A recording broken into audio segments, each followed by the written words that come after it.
The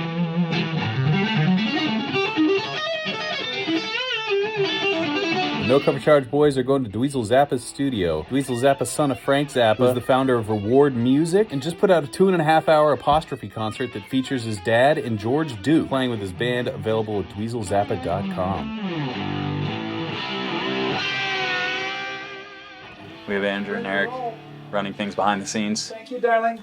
We're here in Dweezil Zappa's studio, Jared, in California somewhere. Yeah. Secret layer. I honestly feel like I'm in kind of a villainous cavern.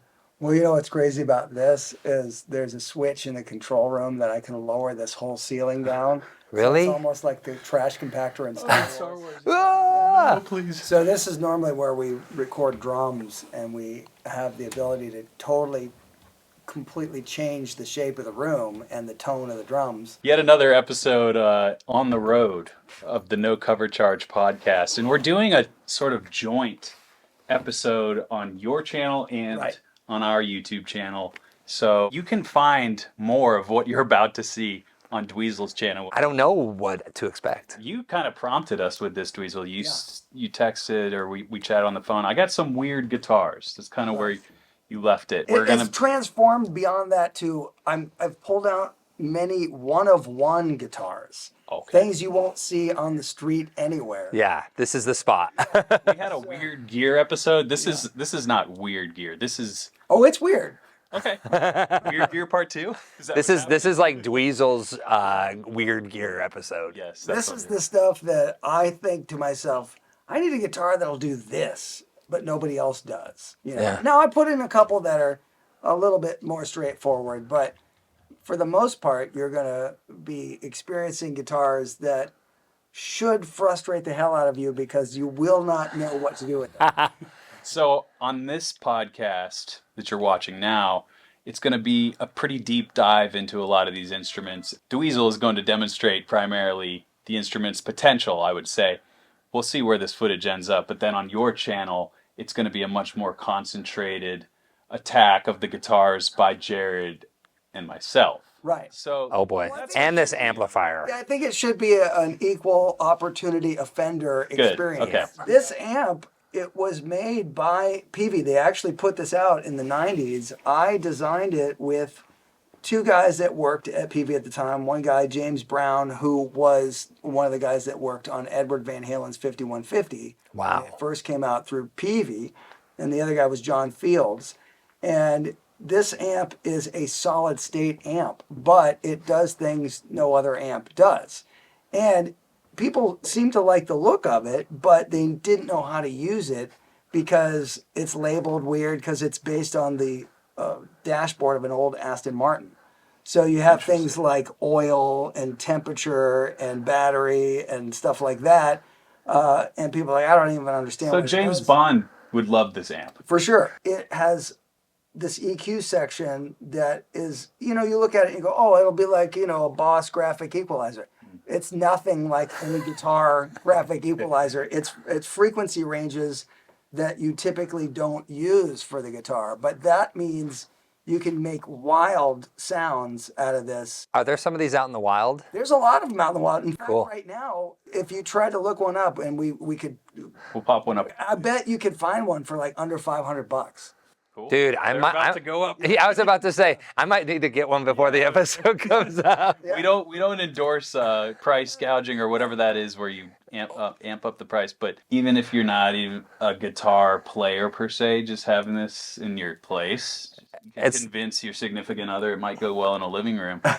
I love it. I love the cabinet too. Cabinet looks super hip. And we will grab a guitar, we'll plug it in, and the first one maybe will kind of get some idea of how the amp works. But as each guitar goes on, we'll just keep making weird sounds with it. All right.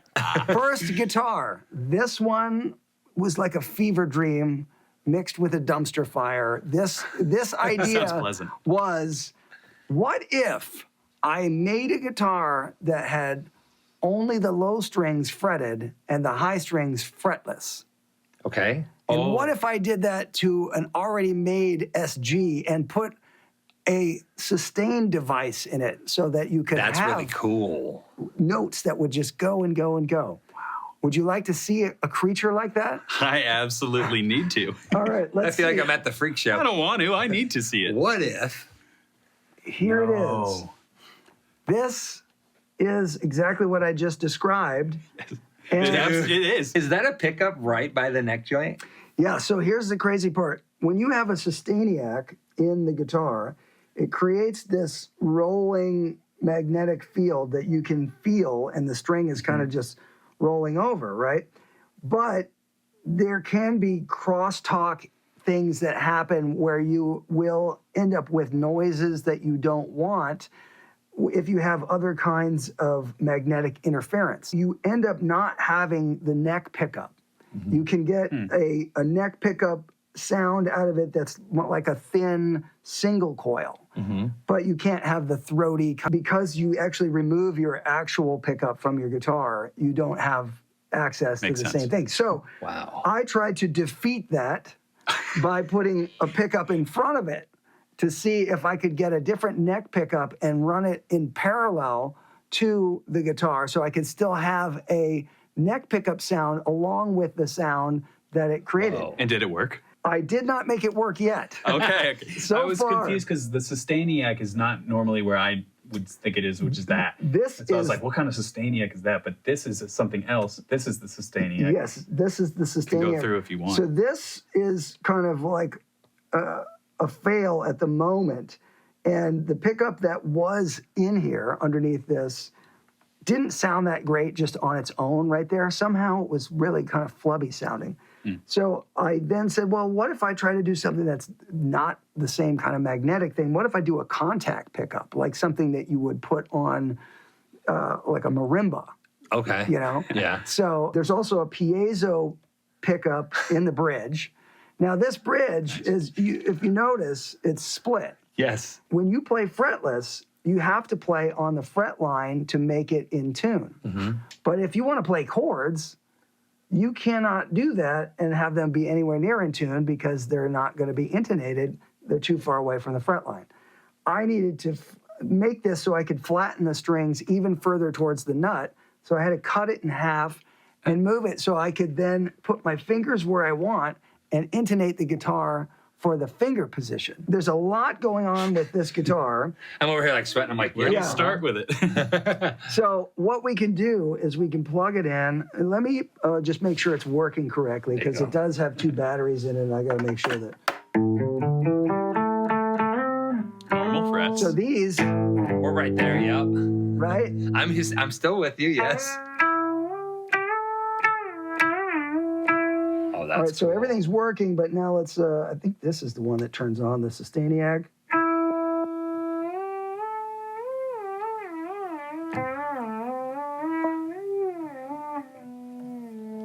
Whoa. So, It works. Try to play some stuff, with some chords and then Go switch. ahead. Go ahead, sir. I'm in, dude. Yeah. I'm in.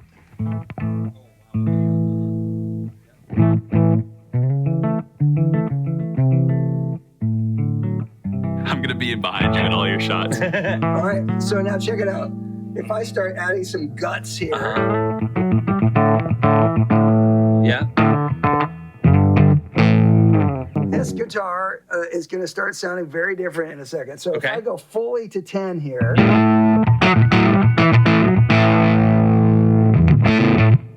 now if I go and add more gain from here, watch what happens.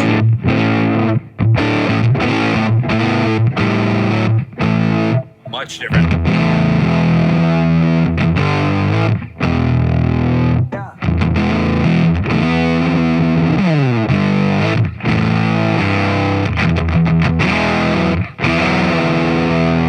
Awesome. I haven't even touched the fretless yet.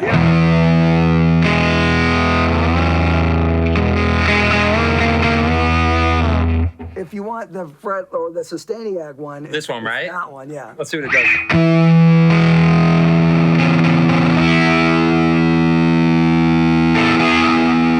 You'll find that you need to mute the things that you don't Oh, want you going. so you have to play. Okay. Because it's sustain not everything else, like- polyphonic. Oh, I see. It's okay. not Let's try that polyphonic. again.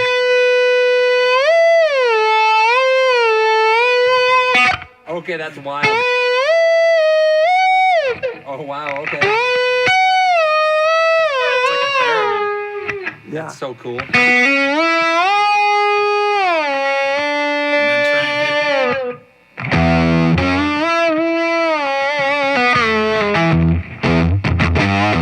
All right, now check it out. So that's got like this kind of squish and, Yeah, it's got the like squish. a cool kind of like corrosive distortion. Yeah, Now- a little acidic. Yeah, now check this out. Uh-huh. I'm going to start playing with these sliders over Okay. here.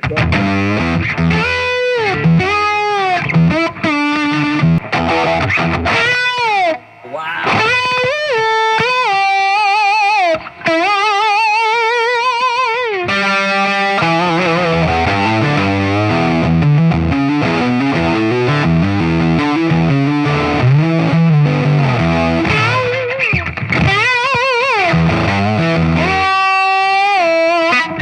It's so weird. One thing I know about fretless is our normal vibrato doesn't work like we intend. Well, Right. dude, it's like you're gonna hit it like you're gonna fret it, and you're like, nope. Did you put like a glue? Is that like a? There's sort of this marine glue stuff that hardens to make it stiffer on the top. I feel like if I had that guitar for like an hour, I would like come up with the coolest stuff. Yeah, there's some crazy things.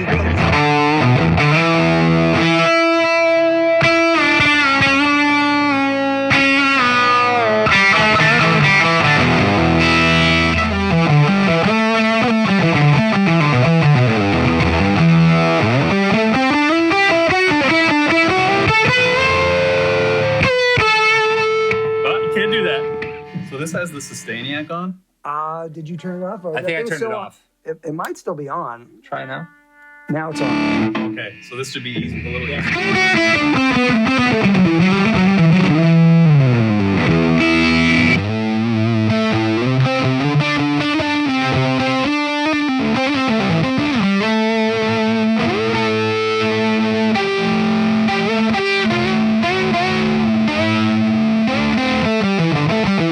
I feel really cool about myself.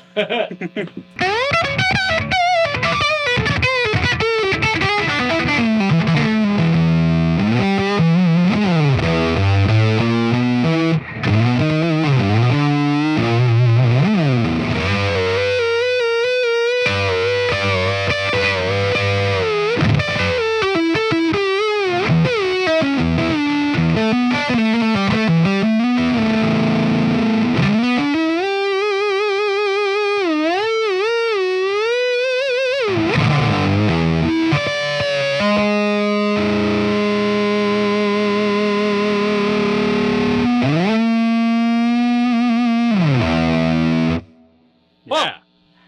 Sick, dude. He emerges from the darkness. Yes, from the darkness. Did it. Should I play this for a second and Yes. see what Let's see what it sounds like? That'll be great. That'll be a good order. Yeah. My brain is already like blasted. I'm like, Yeah. Let's see what I can make this do.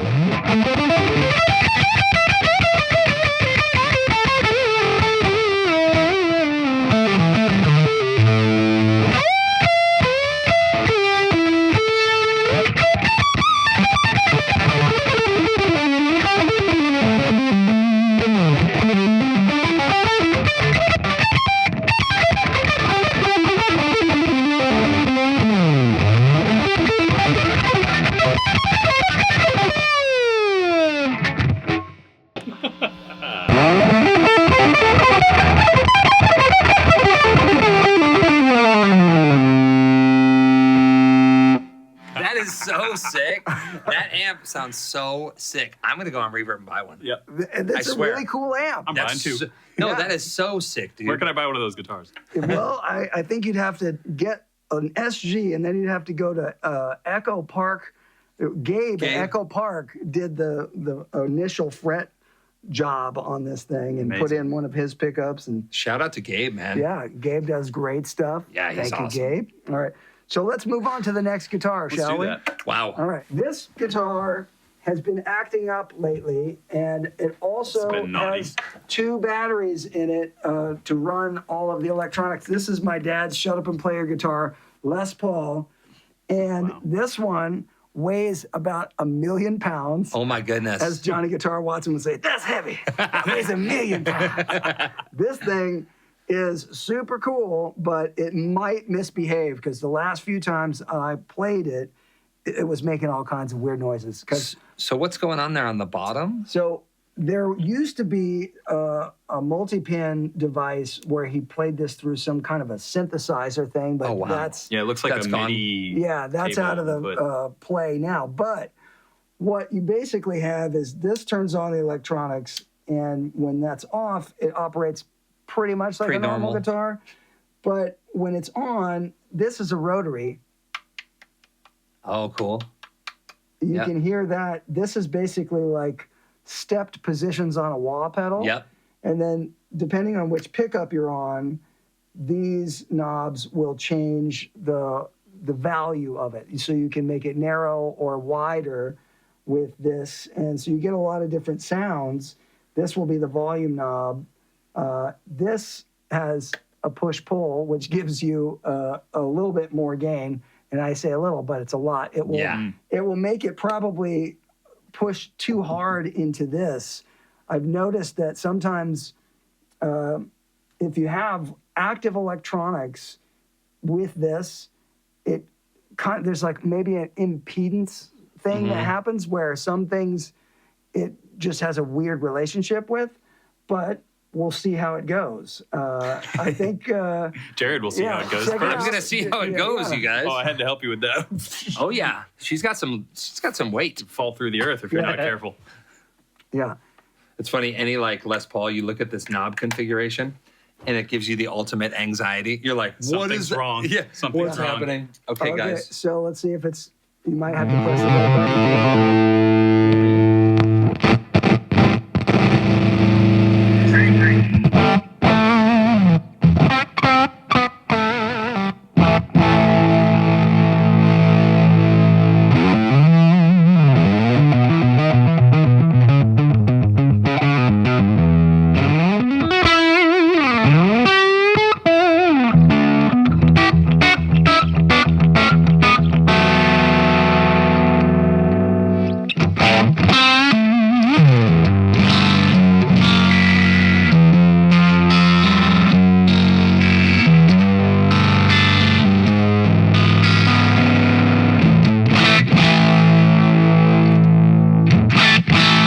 Wow, dude.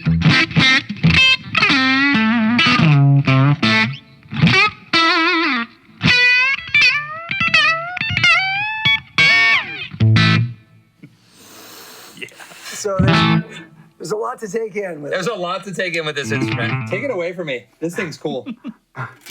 Wow. All right. So was that on the higher end of the rotary? I'm not telling you anywhere All right, where I let's was, find bro. out. All right, so you said I took a map expedition that I don't know where I went.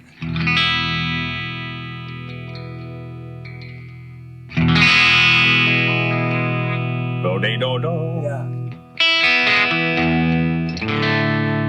Whoa, Yeah. that'll do something. That turns off all the electronics. Yep. And that's on to, Yep. okay. I like it with this, and then this will control the rotor. Yeah, but if you go to the neck pickup, Okay. you get a totally different sound. And the rotary will also change it.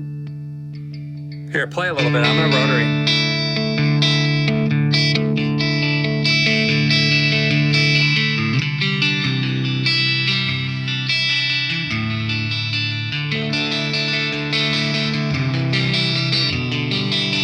Wow.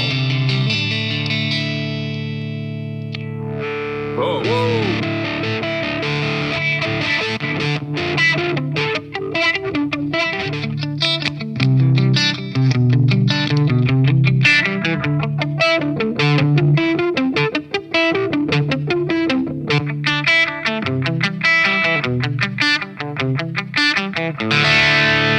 So basically, he had it set up where he could find the frequency that he wanted.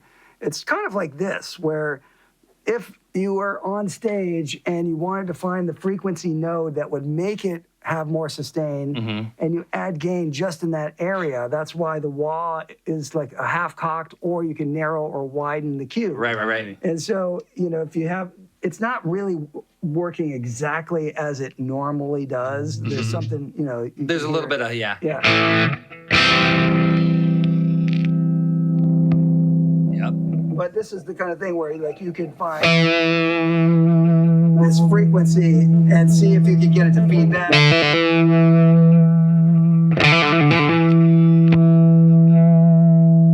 There it is. Yeah. So right there, it's giving some gain and it's on the verge of feedback. Yeah. It's like the edge of breakup in wah form or something. It's like the extreme mids. But if I decide to push it here,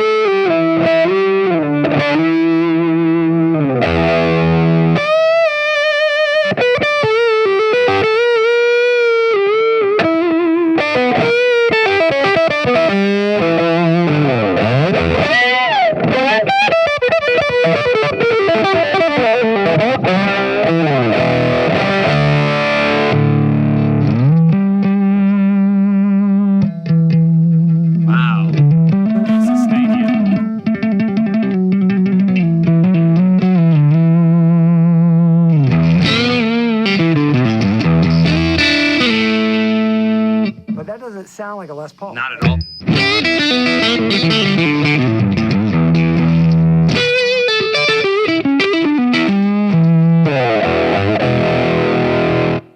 Wow. Insane. I love that. So what's the lore of this guitar? So my dad found this on a rack at Manny's Music in New York City in probably 1976. Okay. And then he added all the electronics. It used to have different pickups in it, but this is the guitar that you would see on the cover of Shut Up and Play Your Guitar, which is my dad's classic guitar series where he made albums that were just guitar solos, and he cut them together with interstitial things that would go like weird drum fills or weird speaking, things. I always felt like I was listening to the radio sometimes. Like some of my favorite albums like that take me outside. It's like a real experience and a trip on an adventure in an album like that. Whereas, sometimes albums can go song to song, but it was like a full-on, don't necessarily want to start in the middle. Like I want to start right here and go through the whole broadcast. Yeah, that is definitely the way that you could have a guided tour of my dad's best styles of playing. Mm-hmm. Yeah. But this guitar is on there quite a bit, and you can hear a lot of mid-rangey stuff. But it was his preferred guitar probably in the early 80s up until maybe 86, 87. Then he switched to this other guitar that was made by Performance Guitars, which was like a butterscotch Strat. Mm-hmm. Yeah. But this thing was so heavy, he would often sit and play it while on a stool. Wow. Yeah. But before that, he was playing the SG quite a bit, which was way lighter. Mm-hmm. But this just has so many cool tones, and he was able to dial in that feedback stuff, So we demonstrated, because we're not so close to the speaker, which is across the room, we demonstrated that if you find the right set of frequencies, no matter where you are, you can get a proximity style feedback, which is what he was a master at. And Yes. So sometimes it's not a huge amount of gain. Like the notes that you play start to bloom and they sound like they have more gain because of the proximity feedback. Right. But the notes themselves without it don't have massive amounts of gain. That's so cool because it allows so much articulation with that comfort of the gain and the feedback and the fun of that too, which is very unique. And that's the thing is like if you're a player that is into the spontaneity of playing and sort of creating on the spot while you're listening to the band and you're basically having a musical conversation. If you introduce the fact that you can have surprise elements because the amp will take off or notes will ring out in a way that you didn't expect, that just lends it to that place where you're in the zone and you're waiting for those moments, and it just builds this excitement in what you're doing, but also for the listener. And my dad loved that. That was the whole point of, he called his guitar solos air sculptures, so he was building things with air molecules, and you could see him, and he'd be like, It's like looking the off DNA into molecules space. swirling around, coming together Yeah. from all different directions. You know, there's a lot of people that make a lot of faces when they play guitar, but my dad really didn't do that. But he would stand there and he would play, and he'd be looking off, you know, and you'd see it's just his reaction to what he's hearing in the moment and reacting to. Yeah, that guitar's cool, That guitar man. brings it out for sure. Yeah, it's a cool one. This one's going to be your least favorite. It's the DG. Oh, shit. Okay, so notice anything different about it? There's something weird going on. dude. Wait, all the frets. So, What is going on? so this has microtonal frets. Oh. So you're going to be able to play like Arabic and Indian style things if you want to. Yep.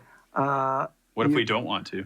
Well, you have no choice. All right. Yeah. All right. So one of the things that is really spectacularly amusing about this is that from A to C, you have all these extra notes in between. Wow. So you'll Extra be able notes. to hear some stuff. I'm gonna Yeah, let let me you see. guys play, Let me And- just see that thing. and then I'll see if I can make something sound good on it. It's made by Performance Guitar in Hollywood. These guys made all kinds of stuff. They made guitars for my dad. They made guitars for Steve Vai, Warren DeMartini. Wow. So Cooney is the main guy over there, and he's still around doing it. How old is that guitar? This one is probably like 15 years old. Okay. But I have an Eric Johnson Stratocaster that I also did this kind of fret stuff to. Cool. But this one, I thought you'd like it just because it's banana yellow, and it just really, you know, it kind of brightens up the mood. I enjoy Yeah. this so far, yeah. This is about to be your worst nightmare. All right, let me see Put it. it in his hand. Yeah, Let's see what happens to him.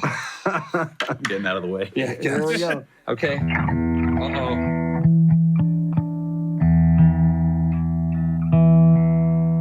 Okay. And this is in tune, technically. Okay. It is in tune. Well, there you go. You got something. Oh my goodness.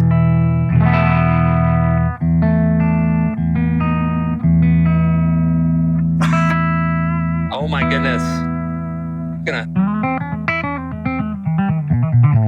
Whoa. Well, this sounds great in my hands, dude. So hear it just chromatically.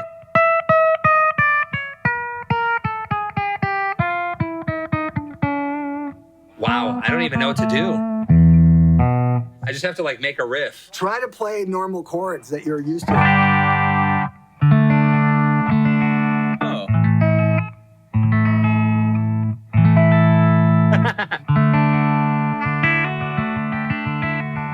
Hey. Listen to that one. This is like the most gorgeous nightmare I've ever been in. This is crazy. Give me the beef, dude. Okay, Turn it ready? up. Let's just see. Where's Yeah. the beef?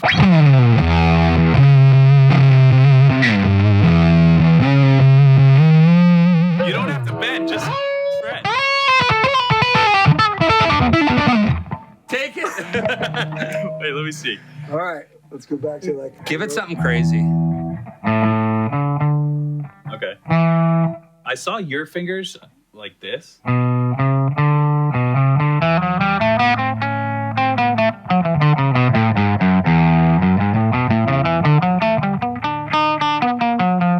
I'm trying to act serious.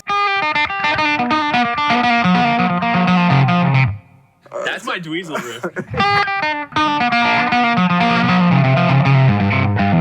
That's actually pretty cool. That's pretty cool. I like that. Yeah, normal riffage. You definitely write some crazy cool. Like if you put, can I get some beef? Yeah, here you go. I almost got there, but It almost sounds like when I first started to play guitar and I was like really does. jamming hard. like, And like, there were 4 seconds where your parents were like, it sounds pretty. Oh no. yeah, you go, Yeah. "Ah, dude. He's got no. no. All right, you go for it. All right, so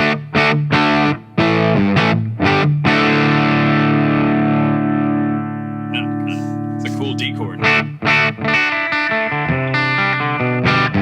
Okay. so the thing I was saying before, where you go from A to C, right?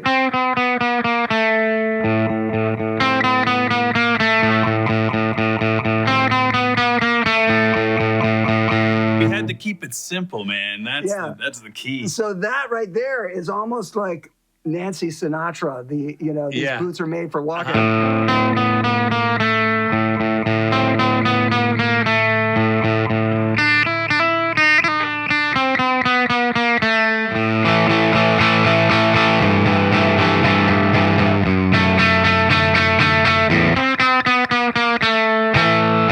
You can get weird stuff, right? Yeah. So now let's like get some others,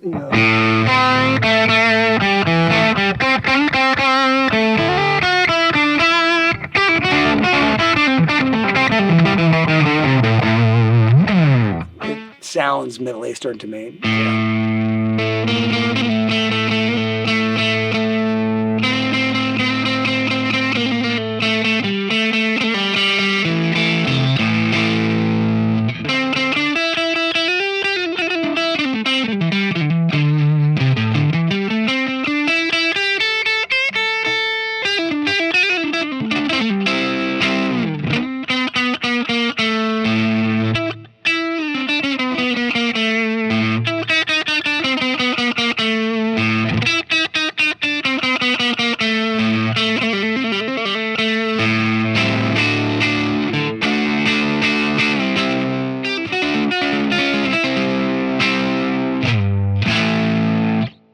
There's some weird shit in there. That's cool as shit. Yeah. This is a finger exercise guitar. If you can do it on this guitar, you can do it on any. Dude, if you had like someone that you really didn't like, and they're like, dude, come on, let me jam with the band. 100%, man.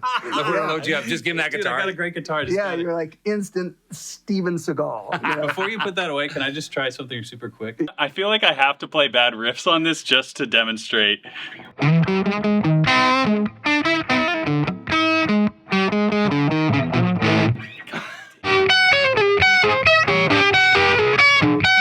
Yeah, that checks out. That sounds right. The Dweezil test, which is the A, G, D chords, because those are apparently in tune. Oh, yeah.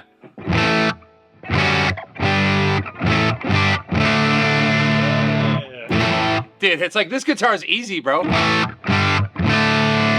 and play anything else. Let's see what we have next. Let's see. A one-of-one special guitar. It's not playing that well. The neck needs to be adjusted. But look at this beast. That has a fader on it. This is the volume knob. Okay. Whoa. This was my Hikari Studio guitars that I had custom made by TP Customs in England. And this guy did an amazing job putting this thing together. Oh, it's got little benders. Yeah, Little baby benders? This one kind of isn't working right, Okay. but it'll still bend like a half step, but this part is not staying where it needs to. This you can move around. It does have a piezo pickup in it, so I could have it separate or I could blend it with this.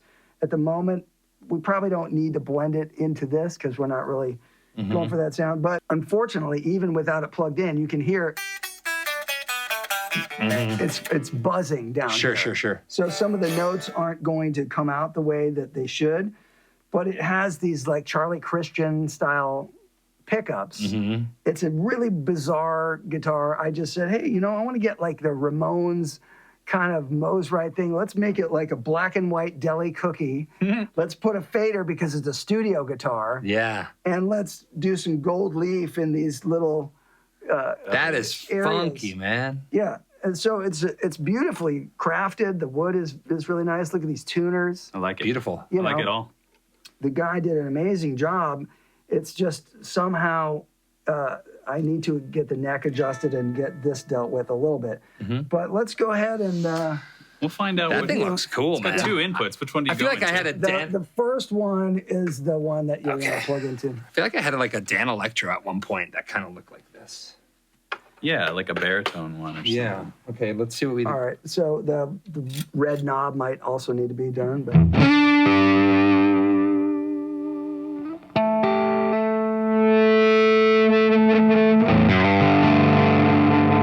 Now go ahead and play like any kind of a triad, like an A chord, and then the top bender will bend the G string a whole step. Okay. Oh wow, yeah.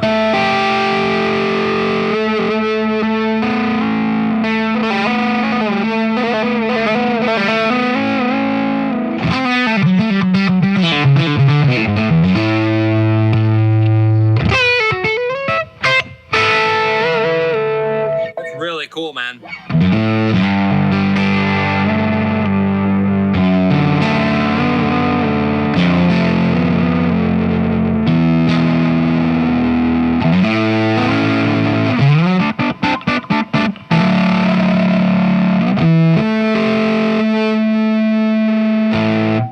Cool guitar. I love it. Plays really great. I hear what you're saying with the adjustment, but otherwise feels great. The cool thing about my perspective here is I can't see what you're doing. Yeah, so I'm behind you, so I don't really have. You don't know what was going on. We're still getting the same first. You got to push the fader up. I was like, "Where's the volume?"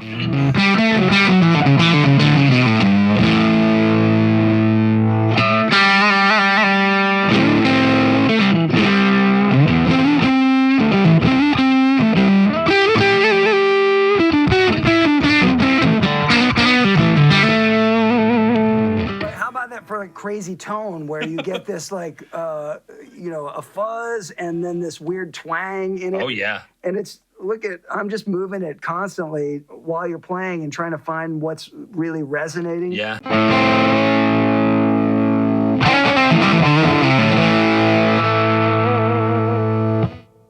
That thing's sick. That is so cool. Gets in the way of a hand position, so that's what I found myself going like that a little bit, but again, a guitar that makes you play a certain way, I think, is a good guitar. Oh, yeah.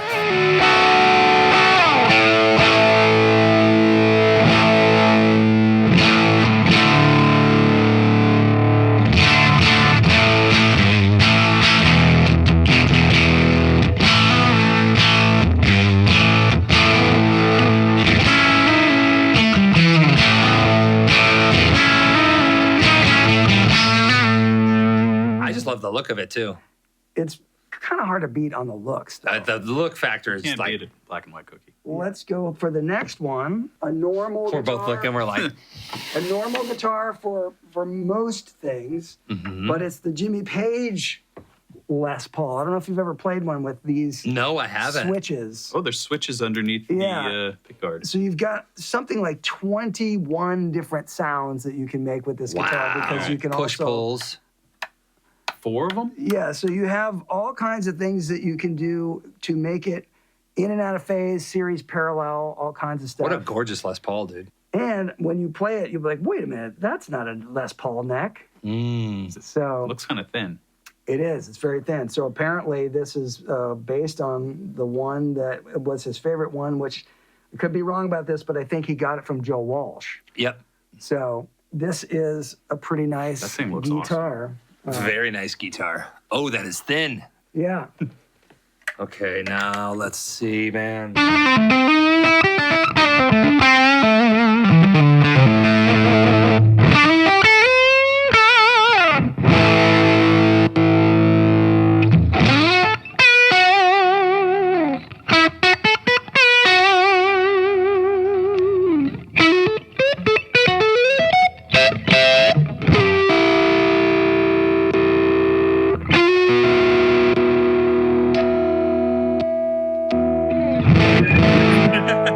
It's like, keep switching before you do them. Dude.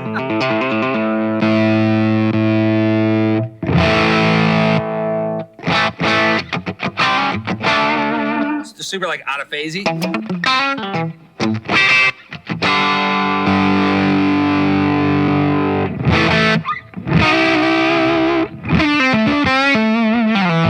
Find a home bass sound that sounds like a normal Les Paul and then listen to what the amp does to it. Okay, so about there.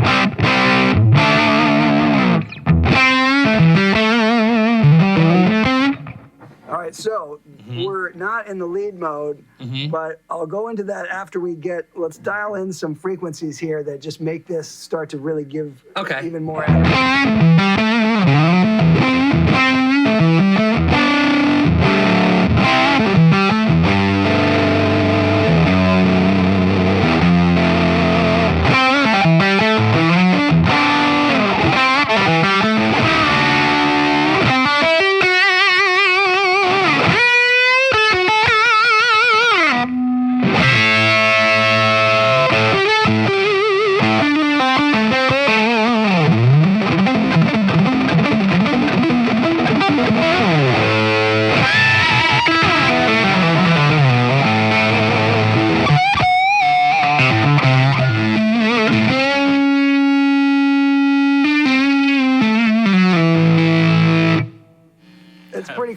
Dude, it's rules. With a Les Paul, you get some things that it vibes with it so well. Yeah. And you find the certain places where you can dig in, and it has like this squish, and then it also has this like nasty aggression, and like I was saying earlier, like this corrosive distortion. Yes. Yeah, it sounded like the speaker was exploding at one point. But when you hear it mic'd up, it's just rocking. It's all those things that you hear like on early records where it's like a combination of things that make it saturate in the mid-range in a crazy way. This will be interesting to hear all this stuff back.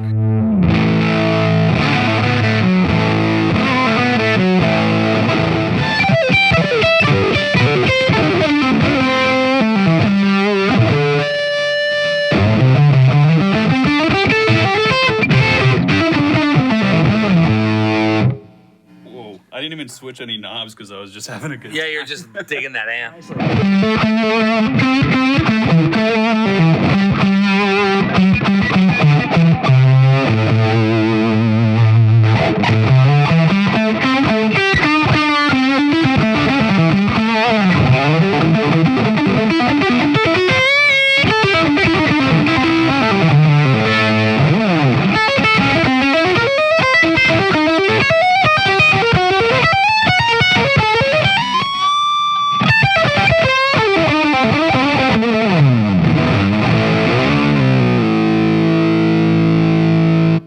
It's a beast. I love it.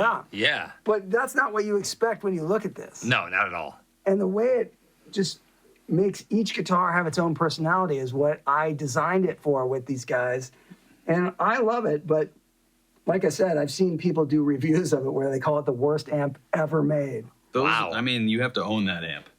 That, in my opinion. Yeah. Yeah. The worst or the best of anything ever made is I'd likely own it. We're almost to the end of this epic journey. This is an epic journey, and I wish it would never end. But my cameras have been through a lot otherwise. today. All right, I'm going to put this one back, but look at this beast. Oh, my God. What is that? It's a Moser guitar body that is a Les Paul Jr. With a fretless Fender-style neck. Now, my dad had this neck made in probably 1974, and he used it on some different stuff. And then I put it on this guitar, and it just says "always lived on here" because it's the most wrong combination that you could probably ever. It just looks like so wrong. Yeah, and the color and everything. Everything about it is, but it's so cool. It's understated though in a way. Like it's wrong, but it's right. It's like a nice piece of furniture. If someone showed me like an AI rendition of a guitar with Dweezil, I'd be like, dude, they screwed up the guitar. The neck is shining though. I like the look of that. This one you'll feel like you can actually maneuver on this one. It doesn't have a Sustainiac in it, but you can maneuver around, but it's a little harder to play in tune. Yeah, go Jared first. Yeah. I like him to be the guinea pig. All right. Let Jared mess it all up, brother. Great formula. All right, turn it up. I'm going to start like from a more neutral spot. Now try it on the neck pickup, because you'll hear a difference. Okay.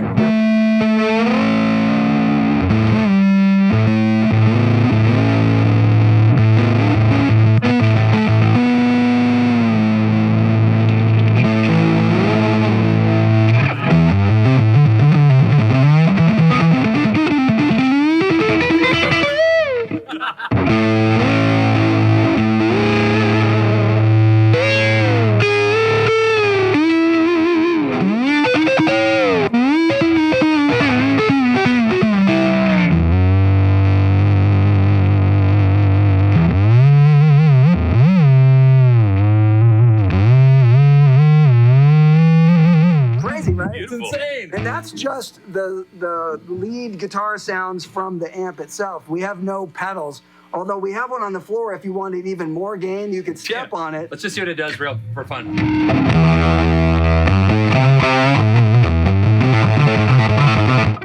Insane, bro. It's cool, right? It's amazing. Oh my god. Yeah.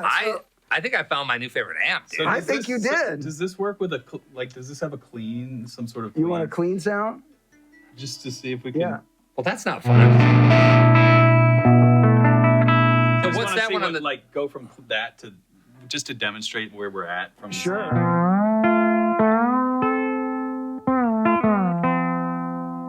So It's wild, dude. So I can bring some more gain back into it. Yeah.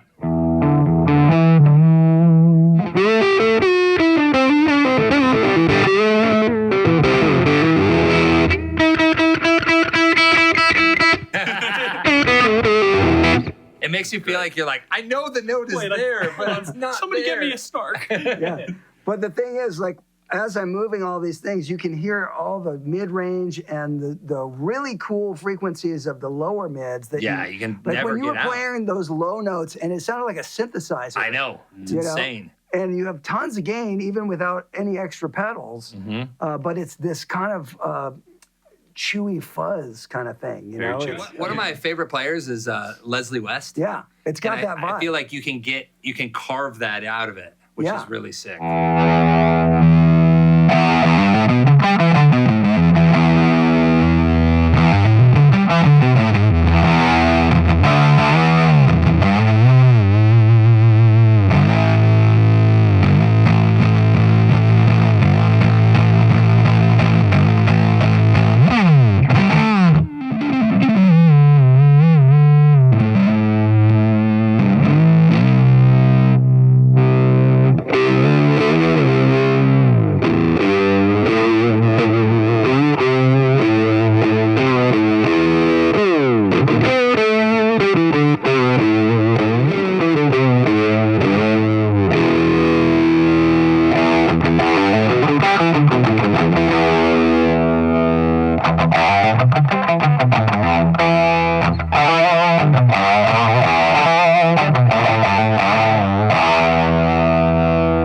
But see, you can get super clean. Solid state, man.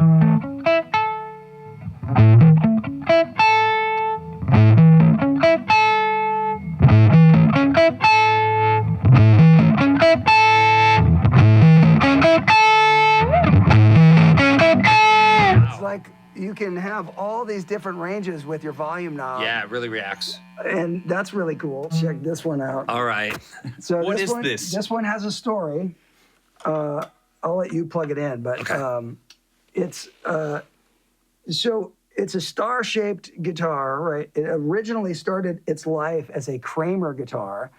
I was playing in a school talent show, and my guitar was going out of tune. And Edward Van Halen came to the sound check of my talent show, and he said, "Your guitar's going out of tune." So he drove home and got this guitar. He brought it back. You can kind of see in the back here, just this like little cream color. This The guitar used to be a cream-colored guitar with an orange lightning bolt, like Shazam. Wow. And so he brought it back, and it had, at the time, a thing called a Rockinger tremolo system, which was a precursor to Floyd Rose. Yeah. But it stayed in tune better than my guitar was staying in tune. And he showed me how to play Runnin' with the Devil. He put the guitar, it was strapped over me, but he stood behind me and he played it so I could see exactly how he played it. That was on this guitar. Oh my gosh. So this thing is like the craziest thing. But I painted it when I was 13, and I made it like a Van Halen style paint job with the Schwinn bicycle paint and all that stuff. It still looks like you just did it So yesterday. he literally was at the talent show and he said, "Hey man, your guitar's going out of tune." And he drove home. Yeah. And he got that guitar for you. Yeah. And then when I said, "Hey, you can have your guitar back," he says, "No, you can keep it." You know, and so it was the craziest, coolest experience. And so you guys get a chance to play this thing. It has a different pickup in it than it started its life with. This is a Tom Anderson pickup. Cool. In it. But It should. This needs to be tightened up, but otherwise it should work like a normal guitar. That's like a standard Eddie Van Halen level for the whammy bar, right? Just kind of dangling there. The funny part too is it has a sticker that I put on it in the back. It says "Corporate rock still sucks." I actually love that sticker, bro. That's perfect. I put that on there back in probably 1983. Really? Nice. Yeah.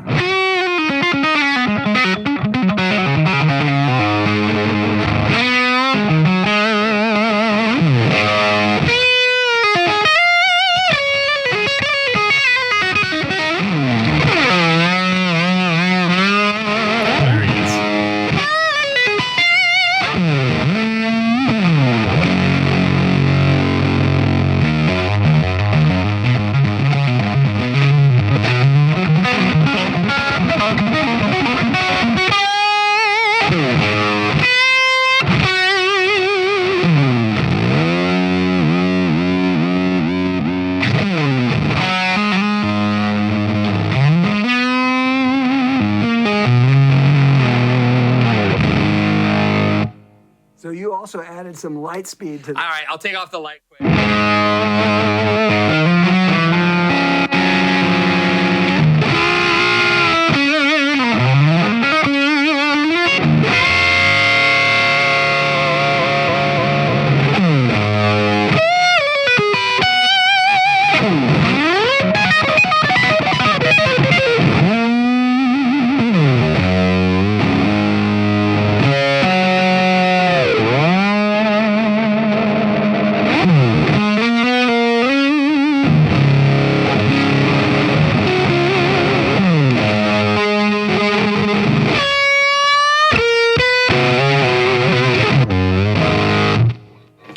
Dude, how cool is that?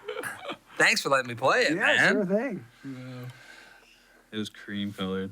Look at that guy dangling in there. The dangle bar. The other funny thing is, see this little chip here? Yeah. Jared just did that. No, well, there's a guy named Thomas Nordegg who used to work on tour with my dad, and then he eventually became a guitar tech for a lot of people, including Steve Vai. I know Thomas. Yeah. So, and I hope he's doing better. Didn't he have an accident? He did on his scooter. Yeah. Now, there's two things about Thomas and his scooter. He's obsessed with scooters, and he's also obsessed with Velcro. Okay. And a long time ago, he had an accident where he was on his scooter, and he got hospitalized, and somebody had visited him and said, hey, well, you know, I wish I could have brought you a whole bunch of Velcro. And he said, what's Velcro? And then they knew something was wrong, and he had bleeding on the brain. And it was only because he didn't know the what Velcro was. Oh, my goodness. Because he was so obsessed. So Velcro saved his life there.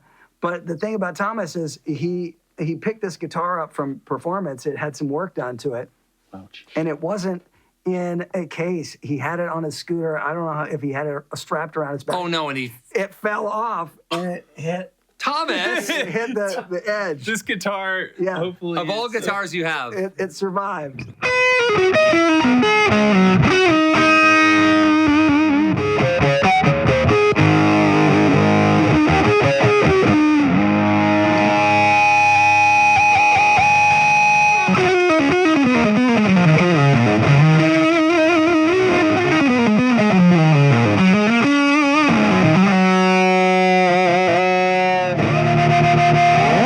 It's pretty sweet. That's super sweet. Yeah, it's got a... Dude, is play that what you neck? Play what you played when you were 13. Well, let's see if I can remember kind of some of the stuff. Like, You said Running with the Devil. I did do that, but we also played. The first thing I ever recorded was My Mother is a Space Cadet, the single. Yep. Well, My Mother's a Space Cadet, and the flip side was Crunchy Water. But I played this guitar on that. And so the original riff to that.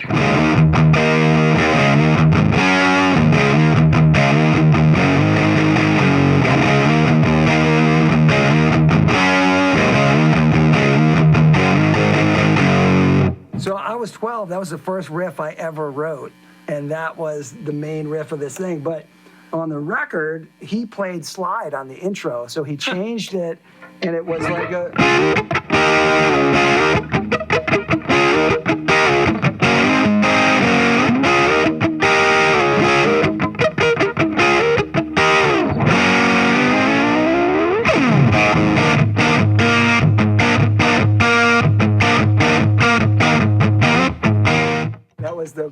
part of the song. Yeah. But this guitar has always been such a cool thing. I can look at it and just be like, oh, that's the time when he stood behind me and he showed me how to do a pick slide.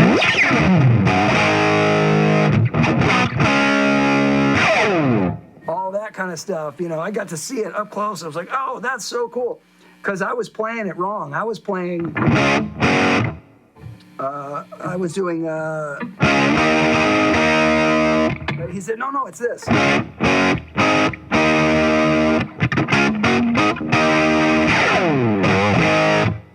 You know? Sounds exactly. So that's the original neck and everything, right? This is a different neck. That's a different neck. I do have the original neck, but That neck's super comfy. yeah, this was made by Performance. It's a really nice bird's eye, you know. Gorgeous. But yeah, you know, you can get the rock kind of vibes in this.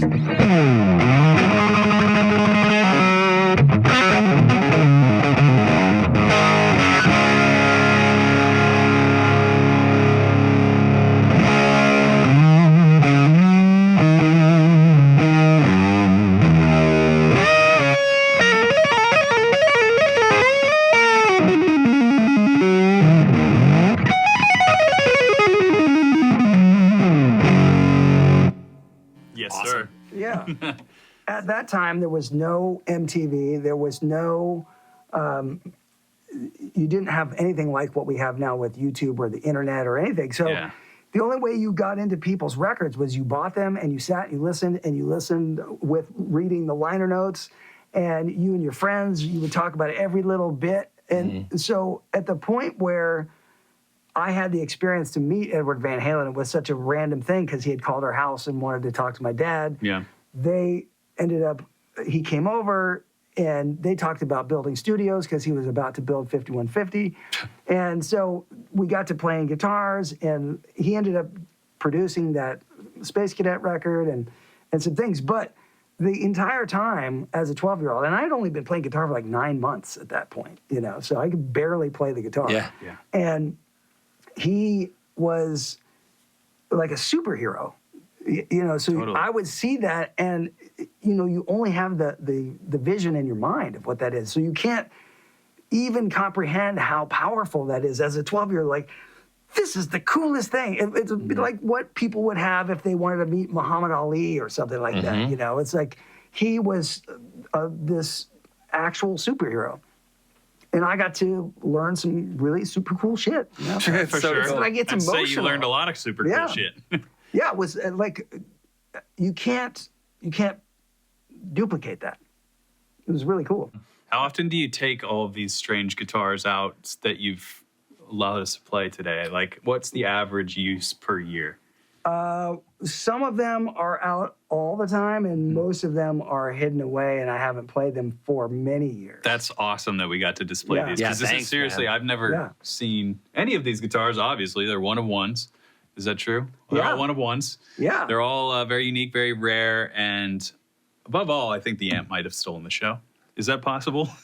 I mean, besides, I think all the guitars were sick. The last few were obviously so cool with the stories. Yes. But that amp, dude, I will send you a message when I get my wig. Wait, we gotta wait to post this until we buy up all the stock. Let me buy them all really quick, and then I'll own the market on Reverb. That's so cool. So and then you can make your very own video saying how terrible it is. Never buy this amp. It's like when you find something you like to eat, don't ever eat there. So what out of all these guitars is your highest rated? If you take out the sentimental value and you just are talking about the creative aspects of it, probably the one that I want to get better at and I want to play the most is the half-fretless SG. Half-fretless one? That one, to me, honestly, of all the guitars, besides what you said with the sentimental issues, that's the guitar to me that I keep thinking back at. Well, we have this. Yeah, take us out with some sort of half-fretless jam, will you, sir? Let's see.